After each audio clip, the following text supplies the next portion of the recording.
Lep dober večer vsem skupaj. Vidim, da se slišimo, super. Lepo pozdravljeni vsi na Znanstveno-raziskovalnem centru Slovenske akademije znanosti in umetnosti. Obeta se nam en zelo prijeten in zanimiv večerni dogodek, s katerim v bistvu na nek način tudi zaključujemo Plečnikovo leto, ki smo ga lansko leto obeležili. In seveda tako pomembna in osrednja raziskovalna ustanova za humanistiko, kot je ZRC SAZU, pri obeleževanju Plečnikovega leta ne sme manjkati. Mislim, da smo se kar potrudili, sodelovali smo pri 3 knjižnih projektih, pri 2 strokovnih monografijah, ki sta išli v knjižni zbirki Umetnine v žepu, to je knjižica o Plečnikovi cerkvi za Bežigradom in pa o Caharlovi hiši na Dunaju, in enim večjim knjižnim projektom, ki pa ga predstavljamo danes zvečer. To je monografija o Narodni in univerzitetni knjižnici avtorja dr. Damjana Prelovška, ki ga seveda ni potrebno posebej predstavljati. Vsi vemo, da je naš vodilni raziskovalec Jožeta Plečnika in njegovega opusa. Pobudo za izdajo te knjige je pravzaprav dala Fakulteta za arhitekturo Univerze v Ljubljani, smo pa potem k projektu bili povabljeni še na eni strani Narodna in univerzitetna knjižnica in po drugi strani Umetnostno-zgodovinski inštitut Franceta Stileta ZRC SAZU. Tako da smo se lotili tega zahtevnega knjižnega projekta in izdelek kljub težkemu delu in eneparim zapletom je zdaj pred vami in vsaj uredniki smo z njim zelo zadovoljni. Kakšna je pravzaprav ta knjiga? Knjiga se stoji iz 3 delov. Prvi del predstavlja študija dr. Damjana Prelovška o sami zgradbi, o predzgodovini, o tem, kako je prihajalo, kakšni zapleti so bili pri izbiri načrta, pri zbiranju financ, kako je potekala sama gradnja, pa potem o nesrečni letalski nesreči med drugo svetovno vojno in prenovi po njej. Seveda je stavba tudi ustrezno ovrednotena, postavljena v kontekst Plečnikovega opusa in slovenske moderne arhitekture, nenazadnje gre za eno ključnih stavb slovenske moderne arhitekture. In ta del znanstvene študije je opremljen tudi z množico arhivskih posnetkov, tudi načrtov in podobnega, ampak predvsem tukaj so pomembne te historične fotografije. Drugi del knjige predstavljajo sodobne fotografije Narodne in univerzitetne knjižnice, ki jih je posnel sam avtor, za katerega vsaj tisti, ki nekoliko spremljamo njegovo delo, vemo, da je tudi odličen fotograf. Tretji del pa predstavljajo Plečnikovi načrti, risbe, skice, kajti eden od namenov te knjige, in to bo zagotovo potem še sourednik magister Tadej Glažar povedal bolj natančno, en od namenov te knjige je bil tudi publicirati vse načrte, skice, tudi take drobne, ki so bile narejene mogoče na en košček papirja, povezane s to stavbo in to v zadostnem merilu, da lahko služijo tudi kot pripomoček pri raziskovanju tako umetnostnim zgodovinarjem kot tudi arhitektom. In naj že na tem mestu omenim, da je v knjigi tudi dostopna povezava, kjer si lahko potem preko te spletne povezave na spletu te načrte v polni ločljivosti ogledate, kar seveda je en zelo dragocen pripomoček pri študiju. Da ne bom predolg, bi se samo na koncu zahvalil nekaj ljudem, pa upam, da se bom vseh spomnil, ne mi bo odpuščeno, če bom koga pozabil, ki so zaslužni, da je ta knjiga danes tukaj. Torej seveda v prvi vrsti avtorju dr. Damjanu Prelovšku, mojima sourednikoma Žigi Cerkveniku, ki ga danes žal ni z nami, in magistru Tadeju Glažarju, lektorici Urši Fujs, potem kolegu Andreju Furlanu, ki je nepogrešljiv pri vsaki publikaciji, ki jo naš inštitut izda, ki je obdelal fotografije, poskrbel za oblikovanje in za prelom. Pri oblikovanju je z njim sodelovala tudi Nina Semolič. Zahvalil bi se obema recenzentkama, doktorici Marjeti Ciglenečki in doktorici Poloni Vidmar. Seveda pa se moram na tej točki zahvaliti tudi vsem, ki so prispevali slikovno gradivo za to knjigo. Pa naj omenim samo tiste najpomembnejše: Narodna in univerzitetna knjižnica, Arhiv Republike Slovenije, Zgodovinski arhiv Ljubljana, potem Muzej in galerije mesta Ljubljane, konkretno Plečnikova zbirka, ki je sestavni del tega muzeja, pa tudi določeni zasebniki, na primer potomci arhitekta Edvarda Ravnikarja, potem gospod Arne Vehovar kot vnuk kiparja Borisa Kalina. In z izjemno dragoceno slikovno gradivo za to knjigo je pa prispevala tudi gospa Katarina Kobilica, ki je vnukinja Matka Curka, katerega podjetje je vodilo oziroma izvajalo gradnjo Narodne in univerzitetne knjižnice. Toliko naj povem uvodoma, sedaj pa predajam besedo še drugemu souredniku. Hvala lepa. Lep pozdrav vsem, ki ste danes prišli na ta dogodek. Seveda tudi vse zahvale grejo tudi z moje strani oziroma Fakultete za arhitekturo. Seveda v prvi vrsti še enkrat zahvala, resnična zahvala, iskrena zahvala dr. Damjanu Prelovšku. Torej, kot je kolega sourednik povedal, nekako je iniciativa prišla s Fakultete za arhitekturo ob, bi rekel, enem pogovoru, mednarodnem pogovoru, kjer so nas kolegi iz Švice, konkretno profesor dr. Rakoš Moravanski, ki je tudi zelo dober, odličen poznavalec Plečnikovega dela, opomnil, da takrat smo bili skupaj z cenjenim dr. Damjanom Prelovškom, da bi pa mogoče morali imeti kakšno monografijo o stavbi, o delu, o posameznem delu Jožeta Plečnika. No in potem, to je bilo pred tem praznovanjem, nekako tudi ni bilo mišljeno, ampak se je pač pokrilo 150-letnico, da je ta knjiga v bistvu išla v letu, se pravi, sama knjiga je šla konec decembra lanskega leta. Ob tem letu Plečnikov rojstni dan je pa bil 25. januarja, če se ne motim, že pravilno zdaj, 23. pardon. Tako da knjiga zelo redko se pojavlja, da bi posamezna stavba imela monografijo.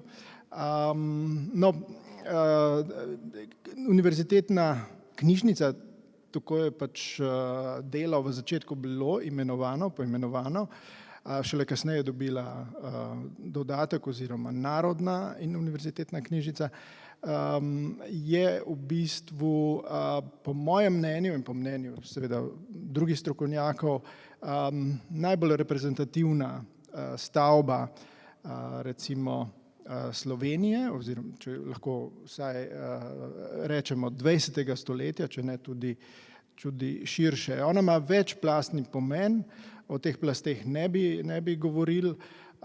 Vemo nenazadnje, da smo na svojem slovenskem denarju, na 500-tolarskem bankovcu imeli prav to stavbo tudi narisano, izpostavljeno.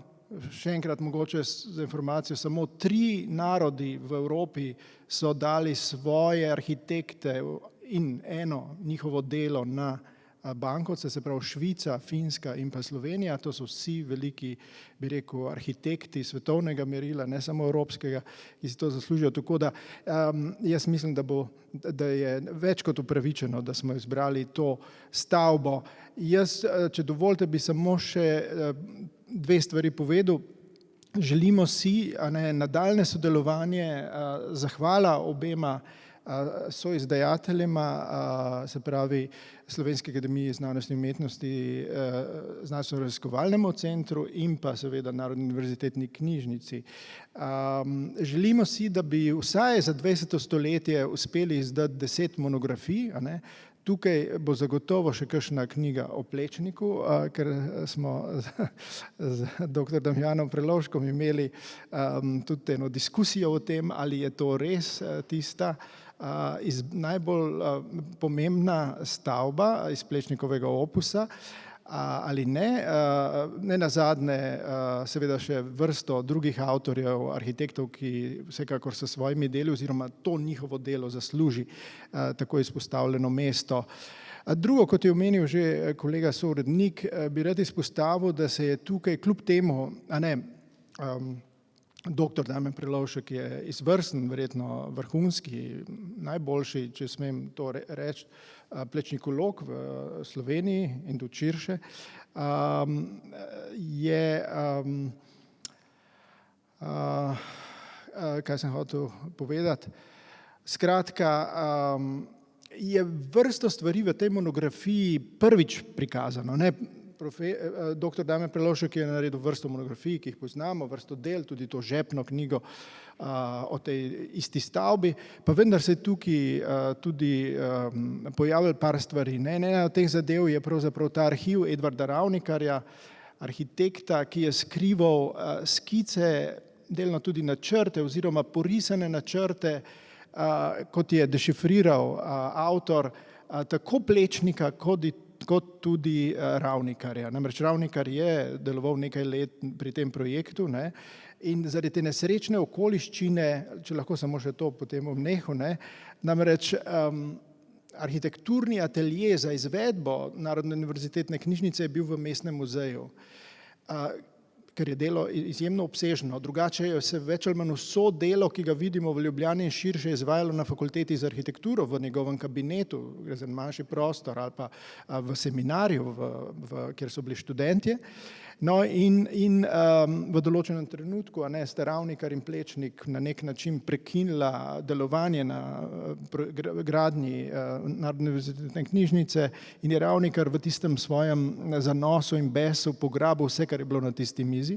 In te skice, prav ta material, redek, no, je še kakšen lestenec in tako naprej v Plečnikovi hiši, kakšna skica, ampak tukaj je izjemno kompleksno gradivo, o nastajanju, v času nastajanja, v procesu gradnje in projektiranja, tudi lahko rečemo, ne, je ohranjeno bilo in prvič pravzaprav zdaj prikazano v tej monografiji v velikem obsegu. Tako da to je en velik doprinos in jaz mislim, da tudi ne samo to, tudi ostale zadeve v monografiji so en velika vzpodbuda za nadaljne študije, za nadaljno raziskovanje tega izjemnega, ne samo arhitekturnega dela.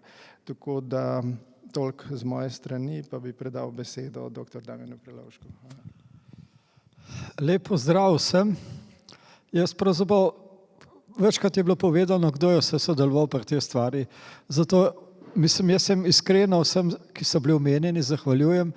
Ne bi to še enkrat ponavljal, ker bi pač vas s tem utrujal. Mogoče bi sam povedal, da ta knjiga je izredno oblikovana. To ni navadno oblikovanje, ampak Andrej Furlan je praktično umetnik, ki te stvari obvlada in boste videli, da ta stvar drži. Druga zadeva je, končalo se je tako imenovano Plečnikovo leto. Kaj je prineslo?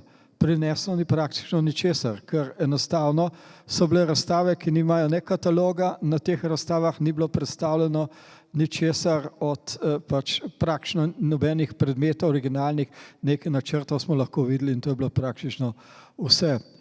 Edino, kar je pravzaprav od tega Plečnikova leta ostalo, je bila ta razstava, ki je bila v Nuku, v katere del je pravzaprav tudi ta knjiga, mislim, ki je pred vami. V tej knjigi je seveda, sem poskušal razložiti način, kako je Plečnik komponiral. Mi se bomo to lahko pogledali seveda zdaj, ko se bomo odpravili v knjižnico, vendar bi vam rad povedal, da pravzaprav tukaj od zadaj je neka teorija, ki jo praktično ljudje malo poznajo. In sicer je to Semperjeva teorija o oblačenju. Zelo se čudno sliši, v angleščini se to pravi cladding theory.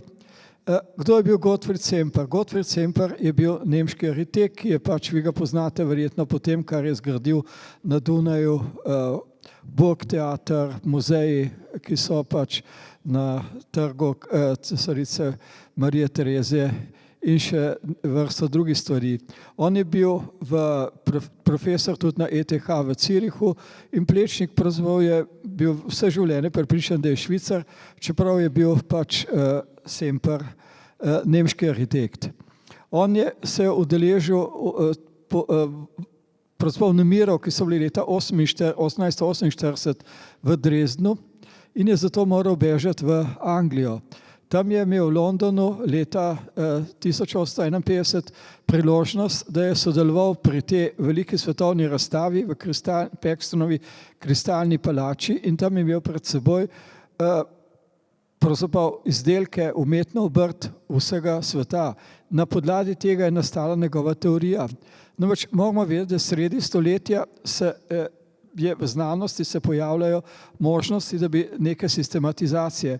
Tako imamo po eni strani imamo Darwinovo teorijo o izvoru vrst, mislim, ki je bila praktično sočasna Semperjevo. Imamo Marxov Kapital, ki je bil pravzaprav istočasno. In ravno tako si je Semper prizadeval, da bi naredil neko, bi lahko rekel, sistematiko v sami arhitekturi.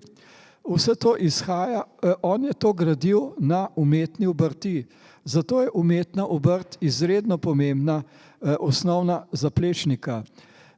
Mislim, Semper govori tudi o tem, da so pravzaprav arhitektura ima 4 elemente.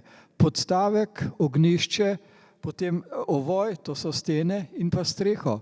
Najpomembnejša kategorija v tej Semperjevi razlagi je ognjišče, to je središče vsega življenja, duhovnosti in tako naprej. Zato ni čudno, da je Plečnik tudi svojim študentom dal ime, mislim, svojemu krožku študentov, ognjišče arhitektov, akademikov. Tukaj je potem, predvsem pa gre za 2 stvari, ki sta izredno pomembna, ki jih bomo videli na sami stavbi. Tukaj gre predvsem za tekstil in za keramiko. Tekstil in keramika sta tista, ki sta po Semperju, pa tudi po Plečnikovem prepričanju izvir vsega, kar se je dogajalo, vse monumentalne arhitekture. Zdaj, stvari, ki jih ne bomo mogli videti, ker je tema, seveda je fasada v prvi vrsti. Fasada je pač, bi lahko rekli, nek tekstilni ovoj nekega templja, ki ima stebre, to bomo videli pač not. Ta tekstilni ovoj je sestavljen iz vrhniške opeke in pa iz kamnov, ki so jih našli, ko so kopali temelje za stavbo, nekaj tudi umetnega kamna in tako naprej. To je bilo pač, vse skupaj je bilo, profesor Ravnikar pripovedoval, da so pač, oziroma da je to bilo sestavljeno tako, da so bili te kamni brez vmesnih fug, mislim, v vodoravnih vrstah, tako kot bi to bilo nek votek v tekstilu. Vsa okna so angleška okna, bay window, izstopajo kot gube, to se pravi, tukaj govorimo lahko o tekstilu z gubami, portali, oba portala izstopata, to nista portala, ki sta grajena, ampak sta portala, ki sta tekstilni gubi, ki pač se izvajata navzven. To se pravi, to so stvari, o katerih bomo lahko videli na licu mesta in se lahko prepričali, kako je ta Semperjeva teorija pomembna. To vam govorim zaradi tega, ker danes, mislim, to Plečnikovo leto je minilo v znamenju popolnih diletantov in popolnih amaterjev. Zato, ker nekdo je imel idejo, da je boljše, če ljudje, ki nič ne vejo, govorijo o stvarih, o katerih bi morali vedeti in da je tudi lahko kaj koristnega pri tem pride ven. Nažalost ni iz tega pristalo nič koristnega, problem je samo v tem, da pač mene niso pustili do besede, kar mi seveda ni hudo. Črtali so celo to se pravi iz seznama Plečnikovih del, so črtali celo vilo in pač vrt, v katerem mislim, kjer živim, ki je eden najpomembnejših takoj po praških zadevah in tako naprej. In zato je pravzaprav ta knjiga, bi lahko rekel, od neke vrste maščevanje temu, da je pravzaprav znanost tista, ki je pomembna, ne pa kar se ljudje predstavljajo in mislijo in kar vsakemu najprej pride v glavo. Zato bo tudi poudarek na tej Semperjevi teoriji, v kateri vam bom potem lahko še to podrobno razložil, da boste razumeli, kako je. Mislim, še to bi rekel, da je fasada, kot bi lahko rekli, pisana preproga, ki se ovija okoli stavbe.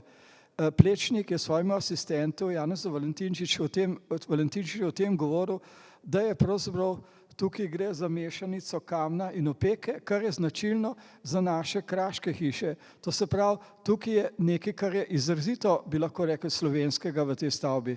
No, čeprav uporablja Plečnik angleške bay window in je cela vrsta tudi motivov, ki jih je pač lahko poznamo iz Dunaja, kjer je pač Plečnik ustvaril Mi pravzaprav Plečnika tudi ne moramo razumeti, če ne poznamo, kdo vse je v tistem času delal na Dunaju. To ni bil samo Otto Wagner, ampak je bil to tudi Josef Hoffmann, bil je Adolf Loos, bilo je še cela vrsta, raznih študentov Wagnerjevih in pa sodelavcev. In vse te stvari je treba poznati, če hočemo razumeti, v kakšni smeri se je Plečnik razvijal. Plečnik je v to Semperjevo teorijo verjel, nikoli ni podvomil vanjo in je pač delal natančno to, kot je delal njegov učitelj Otto Wagner, vendar je Plečnik vedno prišel do nekega nasprotja. To se pravi, vse, kar je naredil Plečnik, je odgovor na Wagnerjevo arhitekturo. Zato je tudi dobro, če Wagnerjevo arhitekturo poznate, da veste, kako se te stvari odvijajo.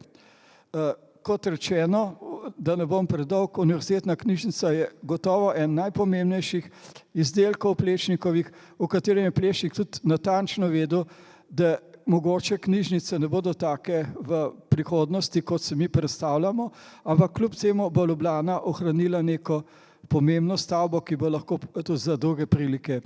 To lahko veste, da je Plečnika zelo bolelo, ko so podrli Knežji dvorec. Podrl ga je seveda ljubljanski župan Hribar, ki je bil še v tistem času, takoj po potresu, direktor Banke Slavije, to je ta stavba, ki je nasproti knjižnice, zato ker je pač mu je mala svetlobo in je potem bila dolga leta praznina klele in jo je potem Plečnik hotel še spet postaviti nazaj. To se pravi, Plečnik je vedno skrbel za to, da so se te rane, ki jih je povzročil čas, pravzaprav tudi selile in jih je pač na svoj način monumentaliziral. Zdaj za vprašanja in tako naprej mislim, da bo tudi med ogledom dosti časa, da si lahko, upam, da nisem bil predolg. Hvala lepa. Preden si gremo to izjemno Plečnikovo mojstrovino pogledati, samo še ena zadeva, eno povabilo, in sicer vabim vas, da v tem tednu obiščete knjigarno Azil, torej tukaj na levi strani pri izhodu. To je naša edina knjigarna v Sloveniji specializirana za področja humanistike in družboslovja. V njej lahko po znižani ceni dobite vse knjige, ki smo jih o Plečniku na ZRC SAZU izdali v zadnjih letih. Večina od njih je izpod peresa doktorja Prelovška. Torej, če samo še eno, poleg tistih, ki sem jih že na začetku naštel, omenim, tudi njegova temeljna monografija Jože Plečnik, Arhitektura večnosti, ki je izšla leta 2017. Prvič v slovenščini, potem, ko je doživela izdaje že pri različnih uglednih evropskih založbah. Hvala lepa, zdaj pa vas vse skupaj lepo vabim v Narodno in univerzitetno knjižnico.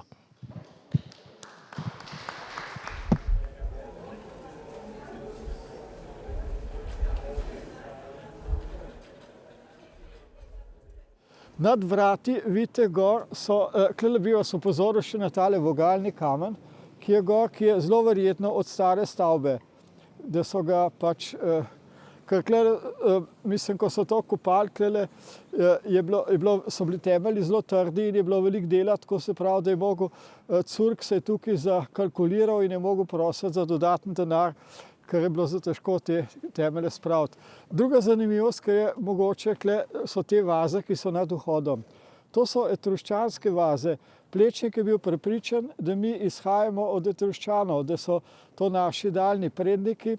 In sicer je to prišlo do tega, ker je bil med Prvo svetovno vojno, je delal v knjižnici, to se pravi delal na umetno-obrtni šoli v Pragi, tam bila bogata knjižnica, o Etruščanih je bilo tudi veliko pisanega in tako naprej. In Plečnik je bil trdno prepričan, da je način, kako on razmišlja, kako komponira in tako naprej, je to, kar so delali stari Etruščani. Zato imate teh vas, ki jih je potem oblikoval, jih je Pengov kot skipar, imate na drugem portalu, potem imate po celi Ljubljani, imate toskanske stebre, to so že spet etruščanski stebri, potem imate zapornico na Ljubljanci, kjer imate te glave, ki so na kapiteljih, kar je že spet nekaj, kar je Plečnik poznal iz Vulcija, mislim, iz knjige, verjetno tega ni videl, in tako naprej.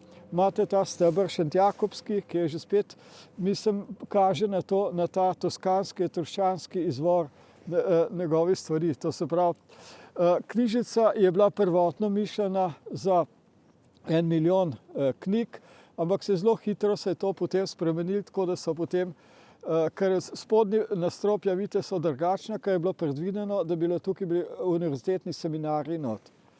In tega potem se je to hitro zapolnilo, zlasti pa se je to zapolnilo med obema vojnama, ko je pač prihajali so obvezni izvodi iz vse Jugoslavije in je to potem bilo, treba bilo pač, je knjižnica postala skoraj premajhna. Odzgori bi vas upozoril še na tisti venec, ki je odzgori, vidite, da od spodaj pod tem vencem je površina, ki je gladka, to se pravi, tukaj pada senca in se vsak, mislim, z dnevnim vsak dan se to pravzaprav se to spreminja in to je fasada, ki živi dejansko. Ravnikar je mogel narisati v naravni velikosti, mislim, narisati 7 takih vencev, mislim, da je potem Plečnik enega izbral. To se pravi, to so venci, kakor jih imate na grških templjih, samo tukaj je samo okras, zato ker streha je ravna. Zato je tudi ta leta 42, kot veste, začetku je bila ta letalska nesreča, ko je, mislim, poštno letalo iz Trsta preletelo, pa so, to mi profesor Stele pravil, da so vsi videli, da ima neke težave z motorjem in je zelo verjetno hotel pristati na ravni strehi. Dogodilo se je to, da je pač letalo padlo not, bencin je eksplodiral in je požgal vse, mislim, tam so bili obvezni izvodi, so bili neke periodike, je šlo, mislim, drugač pa ni bilo ne vem kakšne ogromne sreče. Sreča v nesreč pa je bila to, da poleg, mislim, teh posadke letala je bil samo še nekdo, ki je ravno tisti dan hotel vrniti knjige, ta je bil tudi potem, je bil revež, je umrl ob te nesreči. Tako da, ne vem, tam bi vas opozoril še na kip Mojzesa, ki ga je naredil Dolinar, in ta kip je bil potem predviden za bil je razstavljen v Parizu, mislim, bilo leta 27 in je doživel velik uspeh in potem ga je mesto kupilo in vedelo, kaj je z njim in ga je potem Plečnik porabil kle. V knjigi seveda je ena velika neumnost, ki se mi je zgodila, ker vsakič, ko pišeš kakšno knjigo, se ti kaj zgodi, je to, da sem računal, da je ta kip bil mišljen tudi vsaj za noter. Ampak prvotno je bil ta kip mišljen pri stolnici na Borštnikovem trgu, da bi stal in ga je potem Plečnik postavil tam, mislim, na to okno. Zanimivo je seveda to, da ta kip ima podstavek manjši, to se pravi, da gleda čez. To bi nihče od, mislim, normalnih arhitektov bi kaj takega ne naredil, ampak Plečnik je bil toliko genijalen, da se je take stvari tudi dovolil. Kot veste, tam imate gor nad vhodom je slovenski grb, ki ga je Plečnik potem leta 48, ko je bila ta stavba obnovljena, tam prezentiral. Ta grb je seveda veliko bolj lepši estetsko, kot je pa grb, ki ga imamo danes na zastavi.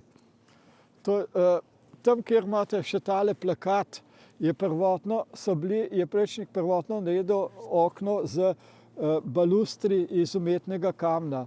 Vendar se je potem premislil in je pač naredil pač to mrežo. Vhod je seveda povzet že spet po, bi lahko rekli, po Panteonu v Rimu. S tem prvošnjo Plečnik hotel imeti vrata, ki bo ulita, mislim, iz brona, ampak bilo to predrago in potem je to bilo obito samo s pločevino. Tam imate dve kljuki, ki sta v obliki konjev.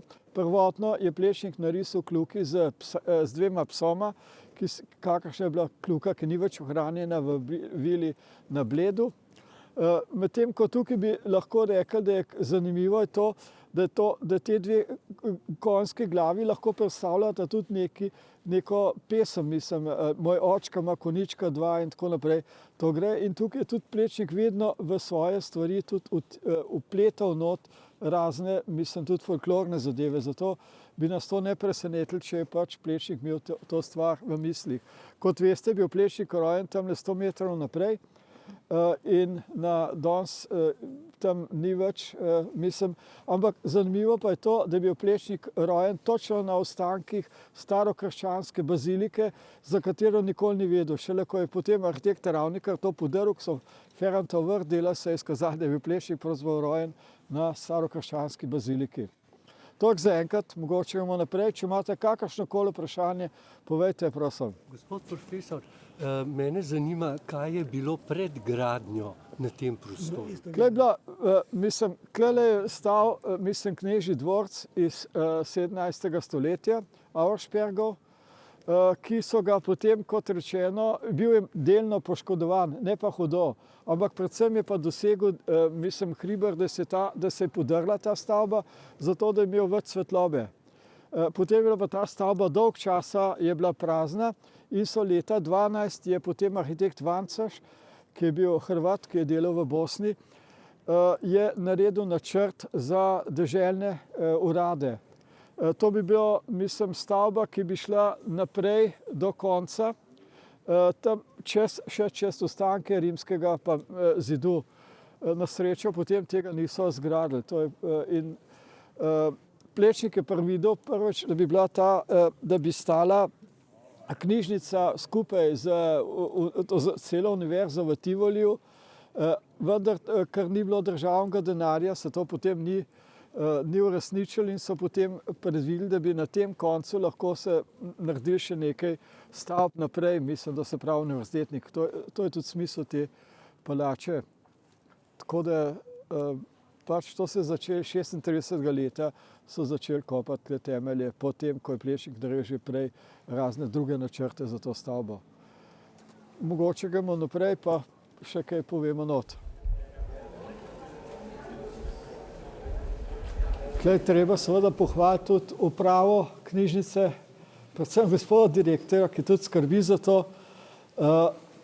Če ste videli trafiko, ki je na Tromostovju, ki so jo obnovili, tako da so dali še nove napise zraven, ki jih prej ni bilo. To je ravno tako, kot je Plečnik imel nek župnik iz Vipavskega, Plečnika prosil za načrte za povečanje cerkve na Vipavskem. Plečnik mu je to načrte naredil, na kar je potem se mu zahvalil. Rekel, hvala lepa, gospod profesor, jaz sem te načrte še malo izboljšal, zdaj so pa zares dobri. Tako pravzaprav tudi naše spomeniško varstvo se s tem ukvarja. Zdaj, če vidite, to je pravzaprav neka apoteoza slovenskemu kamnu. Nekaj takega je Plečnik, imate isto idejo tega stopnišča, peristila, imate tudi v Caharlovi hiši na Dunaju. To je bila prva stavba, ki je med leti 1903 do 5 je Plečnik postavil v sredi Dunaja trgovcu z praškom proti Mrčesu, Bolham in tem.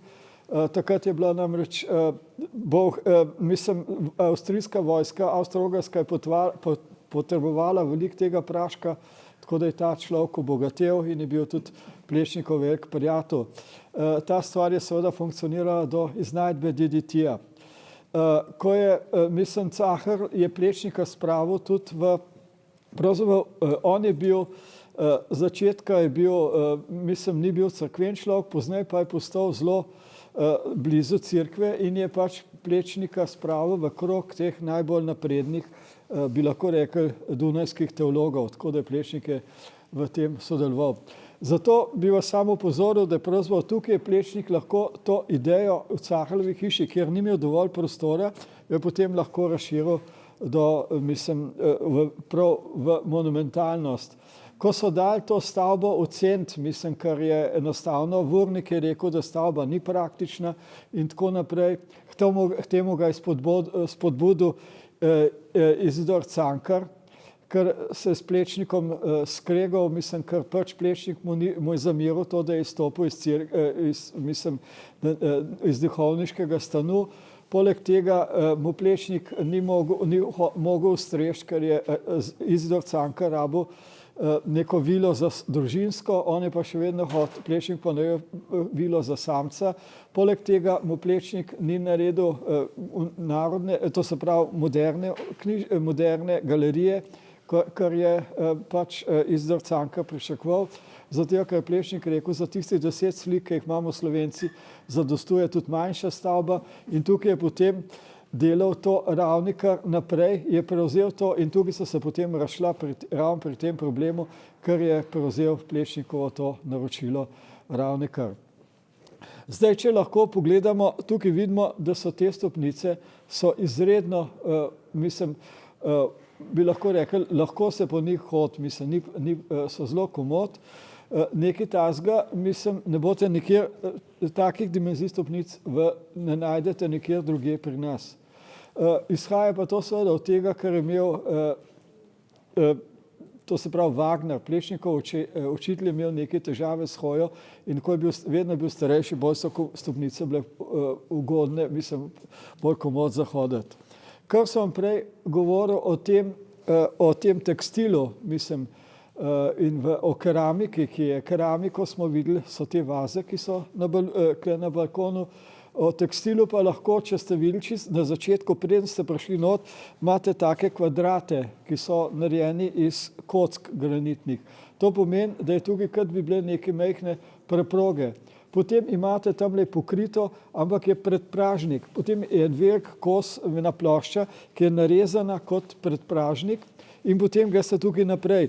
Zdaj pogledajte, tukaj vidite ta stik z steno, je majhen zamik. To pomeni, da je tukaj Plečnik naredil imaginarno preprogo, ki leži čez, ki poteka čez stopnice. To imate tule. Plečnik je potem hotel narediti tukaj tudi, da bi bile te stene okrašene z kipi, pa z raznimi epitafi in tako naprej, iz znanstvenikov, umetnikov in literatov in tako naprej, ampak mu nihče ni znal tega narediti, tako kot se je Plečnik zamislil. Plečnik je bil odličen kipar in je te stvari seveda hotel imeti v antičnem stilu, medtem ko mu pač zlasti Kalin ni mogel, ni naredil tega in potem je Plečnik to pustil tako, kot je. Zanimivo, seveda ena stvar je, da vidite, če pogledate te stebri so sestavljeni iz tamburjev, ki so različni. To je namenoma narejeno zato, da ne bi nekoga prepričali, da bi bilo to iz enega kosa kamna, kar je sestavljeno. Ko so te stvari sestavljali, so vmes dali tudi eno tenko ploščo iz svinca, zato da se te robovi niso krušili, da se je to lepo usedlo eno na drugega. Tako da imate pravzaprav tukaj, vidite, ta podpeški kamen. Ko so delali tele gor še preklade gor nad stebri, je seveda Plečnik tudi odločno protestiral proti Glancu, ki je takrat vodil to stavbo. Je rekel, da niso dali podpeškega kamna, ki je živ, ampak so dali kamen, ki je tako mrtev kot protestantska filozofija. To je bilo za Plečnika kot katolika najhujša psovka, lahko bi rekli. No, tukaj vidite, imate potem tudi ta kvadrati, ki so gori, se potem tudi v tleh ponovijo. To se pravi, tukaj imate to konkordanco, v kateri tudi piše Semper med stropom in tlemi. Zdaj, kar je zanimivo, vi boste videli, tukaj, če gledate naravnost, vidite, da ni luč ni v osi stavbe. To pa zaradi tega ne, zato ker je strop po Plečnikovem mnenju, po Semperjevem mnenju, gre za neko preprogo, ki ima svojo logiko. To se pravi, ta luč, če je strop, bi rekli, kvazi preproga, je luč v sredi, ornament sredi preproge, zato ni v osi. To bi delal pač neoklasicist, bi naredil to, da je to v osi, za Plečnika bilo pa to nekaj drugega. Seveda, mi bomo videli potem tudi te stvari, ko bomo šli lahko potem not. Zdaj, klele, mogoče, če se premaknemo od zgori do vhoda v razstavno dvorano. Če so kakšna vprašanja, zdaj, kar sem vas hotel upozoriti, je na vsak način o tej Semperjevi teoriji o oblačenju. Semper piše, da so v starih časih, to se pravi v antiki, določenih templje oblačili z tekstilom, to se pravi, ali so naredili neke baldahine od spredi, ali so naredili, zastrešili z platni, to se pravi z jadri so zastrešili, to se pravi dvorišča, zato da je, proti vročini in tako naprej. In to so delali po Semperju, so delali to mornarji, ki so plezali po jamborih in so razpenali ta jadra in jih povezovali. To imate en tak idealen primer tega, je dvorana v današnjem ustavnem sodišču, kjer imate to naznačeno, da so pač te kvadrati kot neka jadra so z nekimi pentljami speti skupaj, vse skupaj pa ima nek okvir, ki bi lahko, kot bi bil kovinski, na katerem je to napeto strop. Tukaj imamo pa nekaj drugega. In sicer je Plečnik naredil, da je ta vhod bolj slovesen, je naredil en zastor pred tem. Zastor ima gube ne grejo, vidite, ne grejo dol. In vzgore še enkrat poudarjen za te napisnim trakom, na katerem potem ni bil prvoten napis, ki je bil predviden. To se pravi, tukaj je veliko teh tekstilnih stvari, kako je to skupaj sestavljeno to se pravi s kamnom, podpeškim kamnom in hotavelskim kamnom, vidite, da je to tako imenovani šivani rob. To je že spet nekaj, kar prihaja iz tekstila. Poleg tega sem pa opisal, da so te, tudi jaz ne vem kako, ampak da ne bi bili te rozete, ki so na stropu, da to je tudi neka tekstilna zadeva, da ne bi v starih časih v antiki uporabljali te stvari. To se pravi, da imate veliko tekstilnih zadev, imate tudi, vidite, en tak veliko preprogo, ki gre tukaj pred tem. Prvoten načrt seveda ni predvidel takega stopnišča, ampak je bil ožje stopnice na sred, to je bilo iz leta 31, bi bila predvidena podest in od zgori neka svetlobnica, neka mala kupola, ki potem se Plečnik ni naredil, je ta stopnišče razširil in dodal na vseh vogalih 4 stopnišča. Plečnika pravzaprav tukaj druga funkcionalnost ga ni toliko, je to prepustil svojim asistentom, on se je ukvarjal v glavnem s tem dostopom za dvorano in tako naprej. To so bile stvari, ki so Plečnika zanimale. Zato danes radi slišimo, da je tukaj vse narobe, pa da so kljuke pretežke, pa ne morete vrat odpirati, pa ne vem, pa da manjkajo stranišča, pa ne vem kaj še vse, ampak to ni Plečnikova napaka, to je bilo, veste, tukaj je bilo Plečniku je bilo sploh težko, ker je to se pravi od profesorjev, ki so tukaj, pa bibliotekarjev, vsak je hotel nekaj drugega imeti.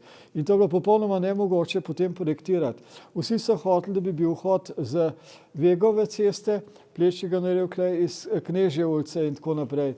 In take stvari, tako da Plečnikov načrt je potem poslal, rektor Max Samc je poslal ga v Švico, k arhitektu Salvisbergu v oceno. Salvisberg je napisal eno uničujočo kritiko o tej stavbi, da to gre za, za neko zastarelo baročno palačo, kjer je preveč prostora namenjenega prav reprezentativnosti. Medtem ko Vurnikov načrt je pohvalil, bolj, ker bi Vurnik je predvidel neko stekleno stavbo z ogromnim to se pravi stolpom, kjer bile te knjige.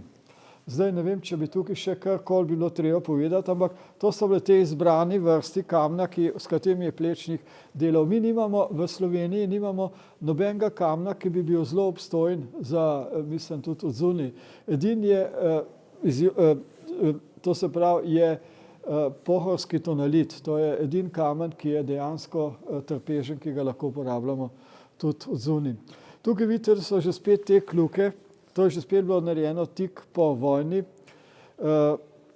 Mislim, da jih je že spet delal Božo Pengov, to modeliral. Na drugi strani so bile glave obeh najbolj zaslužnih, to se pravi Marka Natlačena in pa Korošca, ki so ohranjeni v mestnem muzeju. Pač po vojni so to sneli in so jih dali v muzej. Tule Plečnik piše v pismu, piše svojemu, piše Glancu, ki je bil Glanc, je takrat gradil skupščino in tako naprej, je bil bolj politično, so bolj cenjen, zaradi tega, ker zanimivo je bilo to, da so po vojni, so se zasedli fakulteto profesori, ki so potem niso marali, da bi bil še kdo drug. In Glanc je imel tukaj na pot in so ga poslali pravzaprav delati v Bosno, zato da so se ga znebili, ampak potem pa je bil problem, ker je bil Glanc edini sposoben, da je to vilo na Bledu uredil v času, ko so ni ničesar dobili, ko je bilo treba čist, tudi za igle, za tapetniške je bilo treba iti v inozemstvo to kupovati in tako naprej. In takrat je Glanc postal arhitekt, Tito arhitekt, in je imel dejansko veliko vpliv in Plečnik ga je prosil, da bi takrat, če bi lahko posredoval, da bi njegovega nečaka Karla Matkoviča, da bi ga izpustili iz zapora, ker Matkovič pa ni, ker je bil katehet, ni takoj razumel, da je pravzaprav nova oblast nima rada verouka v šolah in so ga za nekaj mesecev zaprli in je potem Plečnik prosil Glanca, in mu je povedal, da je naredil še nekaj načrtov za te kljuke, za knjižnico. To je, klele je bil potem, na tem koncu je bil mišljen kip Sapiencije. To se pravi, to bi bila neka figura, ženska, z vazo. Plečnik je, to se pravi, Marko Natlačen je sam dal denar, mislim, da je bilo, 50 tisoč ali koliko dinarjev takrat, zato da je Kalin to modeliral. Ta figura je bila narejena v nadnaravni velikosti iz mavca in bi morala biti potem izkesana v kamnu. Zakaj do tega ni prišlo, ni jasno, ali je zato, ker so takrat, to se pravi, ubili Natlačena, ali pa Plečniku ta stvar ni bila všeč. Ko da je po vojni nekaj časa klele stal, vsaj do 80 let, če se mogoče spomne, je bil od Toneta Kralja kip Trubarja, ki so ga potem že spet v 80 letih so ga spet umaknili. Danes tega ni. Tako da ne vem, zdaj jaz mislim, da je zdaj odprta čitalnica in lahko gremo not. Ne? No, kle smo zdaj v veliki čitalnici, ki je zelo zanimiva. Tukaj vidite, takrat je bila, ko je letalo preletelo not in je to zgorel ta del stropa klele in te obvezni izvodi in tako naprej. To je bilo januarja 1942 leta, še te opreme vse ni bilo kle. Poleg tega je tudi ta del, ki je zdaj, ki ga imate kle za izposojevalca knjig, je bil narejen šele tik pred Plečnikovo smrtjo. To je delala arhitekta Neržirmova, ki je bila Plečnikova učenka. Prvotno so bile tudi te stopnice, ki jih vidite, so kle v zadnji, so šle v smeri vhoda, to se pravi, je bilo to drugače. Kle imate te mostovže, ki so izredno zanimivi. Vse te cevi so bile plinske cevi, ki bi bile prvotno mišljene, da bi bile pokromane, ampak zato ni bilo denarja in so potem pustili tako. Zanimivo je seveda to, da imate parket na spodnji strani tega mostovža. To je nekaj, kar je Plečnik uporabljal tudi na Dunaju, ker je bila to najcenejša obloga, mislim, Cahelovega stopnišča. Imate kle, to je, mislim, nekaj, kar je tudi, o čemer piše tudi Semper. Potem imate klele nagnjene, ta pas, ki je nagnjen, zaradi od odzadaj prihaja potem topel zrak, klele, da greje to knjižnico. Nekaj je pa radiatorjev tudi v omarah, not vidite, da so tam mreže, kjer se je to grelo.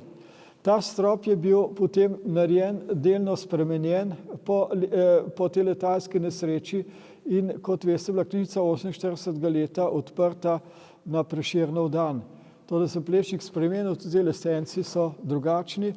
Zdaj ta lestenc, ki ga imate kle glavni, to niso lestenci, ki bi osvetljevali, ampak to dajo pač neko atmosfero tukaj, ker so glavnem so te luči, kjer so na mizah.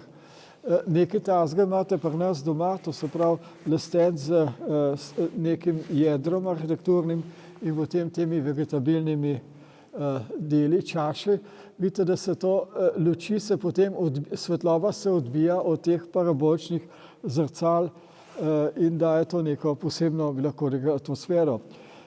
Prvotno teh oken ni bilo, šele po drugi svetovni vojni, ko se sosedje niso več morali ali pa upali upirati, so potem lahko to stvar predrli, ker prvotno so se tožarili zaradi tega, mislim, ker so sosedje so trdili, da je ta knjižnica preblizu njim in da jim jemlje svetlobo in ne vem kaj še vse, na kar se 3 mesece so se pregovarjali, da so potem lahko ugotovili, da je ta knjižnica stoji točno tam, kjer je bil stal tudi prej Knežji dvorec. Kaj bi se dalo še kle povedati, je tudi te mize in klopi so zelo zanimive. Tako mizo najdete pri nas doma, ki je Plešnik naredil, v tem, ko tukaj je potem s temi nekoliko bolj preprosta. Zdaj, zanimivo je seveda to, da te ceste niso Vegova in pa Gosposka niso vzporedni, ampak je tukaj nastal nek manjši trikotnik, ki ga je Plečnik rešil na ta način, da je s temi velikimi okni, ker je za temi okni je potem to zasukana ta fasada in nastane tak trikotnik. Potem imate kle ta steber, ki ga boste po dnevu gledali, boste videli, da je ožgan. To se pravi, da je od te letalske nesreče, je tukaj tudi od tega požara, je tudi ta steber bil poškodovan. Zato je Plečnik tudi pisal že Glamcu, da naj pravzaprav da narediti nekatere stvari iz umetnega kamna, kot je on predvagal, ne vse iz pravega kamna.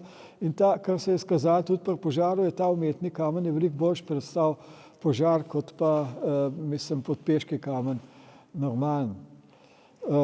Zdaj, klele je bilo, mislim, nekatere stvari že staro vodstvo knjižnice je dalo prebrusiti kljub mize, kar je že spet zelo tak dvomljiv poseg. Namreč mi imamo spomniško varstvo, ki ga praktično nimamo. Naše spomniško varstvo je pač pogrebni zavod za spomenike. To se pokaže posod, kjer imajo karkoli zapovedati zraven in kolikor te naredijo škode, je več, kot je pa lubadar v naših gozdovih. Mislim, žal je tako, ker pri nas vsi vse znajo, nihče nikogar ne vpraša, ki kaj ve. Mislim, v tem je ta velik problem. Tako da, vidite, pravzaprav, mi smo, zdaj kle veliko se je tudi o tem razpravljalo, ampak mislim, kompozicijsko je ta zadeva zelo podobna, kot je Cerkev na Barju, istočasno. Tam imate tudi vstop, mislim, po stopnišču gor in potem prečno postavljeno dvorano, tako kot imate tukaj. To se pravi, tam je tudi Plečnik začel mešati opeko not v kamen, zato ker mu zidarji niso znali narediti tak klopski zid, kot si on predstavljal, in je pač to potem zelo veliko je ta skupnega klele z Cerkvijo na Barju, ki je bila istočasno grajena kot ta. Ena od stvari je bilo tudi, da so bila tudi zaradi varčevanja se ni vse tako naredili, kot je Plečnik želel, namreč okna so bila, verjetno je Plečnik predvidel nek drug les, kot sem rekel, poleg tega je Plečnik hotel, da se to dela s pravim firnežem, oni so pa to, mislim, to se pravi, ta lak so potem rečili z bencinom in to naprej. To je bilo nekaj, kar seveda Plečniku ni bilo všeč. Ravno tako so te police knjižne naredili brez njegovega, mislim, dovoljenja. On je rekel, da bi jih sami narisal, ne vem koliko, 3 predloge za to, pa seveda oni so po svoje to delali. Ali se je zato to sesulo, ali to ne vem, ampak na vsak način je kle bilo tudi nekaj stvari, kjer so Plečnika delno obšli. Na vsak način je pa to seveda, lahko rekel, kljub vsemu to njegovo glavno delo, ki je tudi od zunaj doživlja veliko, mislim, je publicirano in tako naprej. In bi si želel, da bi tudi ta knjiga mogoče enkrat bila prevedena tudi v angleščino, da bi bila tudi na razpolago tujem. To je zaenkrat vse. Ampak nekaj bi vprašal, pogledajte, če poznaš malo še ostala Plečnikova dela, takoj dobiš občutek, da to ni moglo biti poceni. To so vse stvari, ki so verjetno tudi takrat veliko denarja zahteva. Absolutno. In verjetno je moral, nesigurno je imel en velik ugled in velik vpliv, da so mu dovolili take stvari delati in da so jih sofinancirali. O tem kaj povedati? Imate popolnoma prav, to je bilo izredno drago, mislim, ampak Plečnik je lahko prepričal svoje, mislim, s tem, da je bil tudi znan na Češkem, da ga je podpiral predsednik Masaryk in tako naprej, je lahko prepričal, da so investirali v te stvari.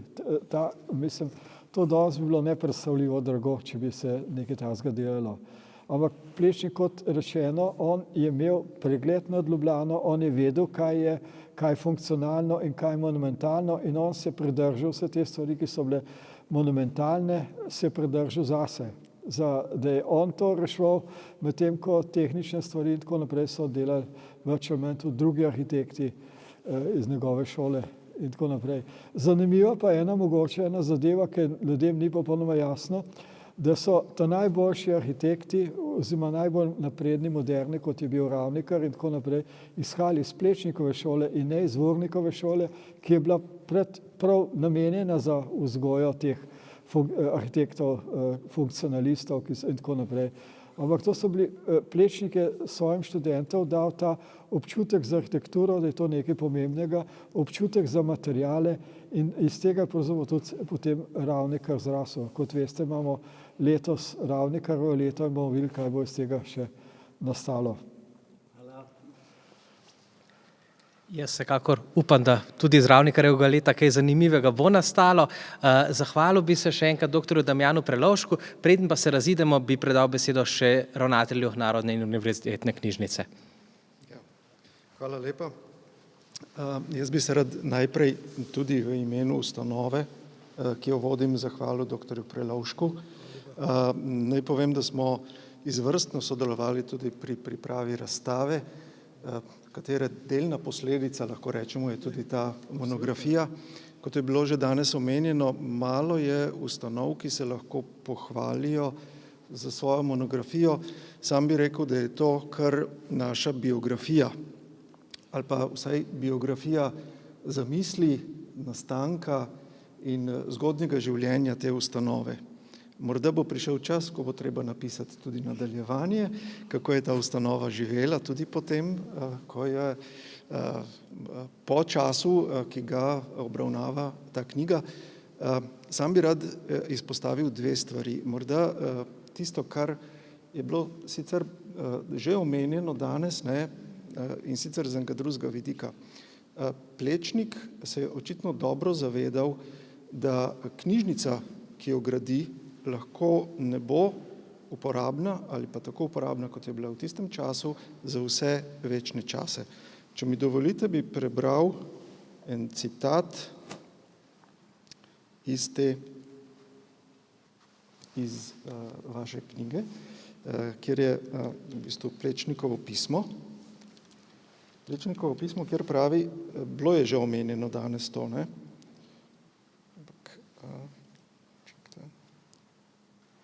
kjer pravi tako, Zagotavljam vam, da je moje srce mirno, ter polno gorkih želja, da se vam posreči dozidati najidealnejši dom knjigam in našemu človeku. Dom, ki bodi tudi še potem, ko pridejo biblioteke današnjega kalibra v drugih časovnih okolnostih nekoliko iz mode, uporaben tudi za druge potrebe. Se pravi, čeprav mi včasih slišimo tudi med kolegi knjižničarji, kako je ta stavba nefunkcionalna, nepraktična za knjižnice, pa moramo le priznati Plečniku neko vizionarstvo. On se je že takrat mnoga desetletja pred e-knjigami, pred mobilnimi napravami, pred CD-romi in podobnimi iznajdbami zavedal, da bodo prišli časi, ko ta knjižnica morda ne bo odgovarjala potrebam časa, predvsem glede svoje funkcionalnosti. In tu bi rad opozoril še na eno stvar, ki jo tudi najdemo v tej knjigi in ki je za nas tudi v teh časih, ko nekako zaključujemo projekte za novo knjižnico NUK 2, kar precej dragocena. Če pogledamo že tisti prvi načrt tega njegovega študenta za knjižnico Deva v Tivoliju, je ta presenetljivo usklajen tudi z današnjimi potrebami uporabnikov knjižnice. Tam najdemo tudi neke manjše študijske sobe, ki so bile potem v tem projektu sicer opuščene, ampak razmislek o tem, kaj potrebuje uporabnik knjižnice, je bil že zelo prisoten tudi pri Plečniku. Njega imamo običajno za precej konzervativnega arhitekta, oziroma da ni prav poslušal nekih funkcionalnih zahtev časa, rad, ampak se je pa tega zelo dobro zavedal. Tako da z samo gradnjo NUK-a 2 bomo pravzaprav mi razbremenili ta NUK, tja bodo prišle predvsem tiste dejavnosti, tiste funkcije, ki jih naša ustanova upravlja za potrebe študija in raziskovanja. Tam bo veliko uporabniških prostorov, veliko več mest, kot jih je v današnjem, zdajšnjem NUK-u. Zanimivo dejstvo je morda tudi malo znano, da se kljub uvedbi vseh teh sodobnih načinov prenosa informacij še zmeraj zelo veliko študentov steka v knjižnice, kjer študirajo. Velikokrat prinesejo s sabo svoje mobilne naprave in z njihovo pomočjo študirajo svoje gradivo, ampak študirajo pa zelo radi v knjižnicah. In to je fenomen, ki se dogaja zadnjih 20 let po celem svetu. Tako da tudi ta dvorana je vsaj včasih, ta čitalnica v času izpitov nabito polna in zmanjkuje praktično prostora. Upamo in zato gradimo tudi nov NUK, da bomo zagotovili pač vsem svoj prostor za študij v knjižnici. Tako, doktor Prelovšek, še enkrat hvala lepa, ker ste nam podarili tako čudovito, izvrstno, tudi izvrstno oblikovano, nenazadnje, monografijo o življenju te knjižnice oziroma o zasnovi, načrtovanju in potem tudi življenju v prvih desetletjih te knjižnice. Hvala lepa še enkrat in vam čestitam.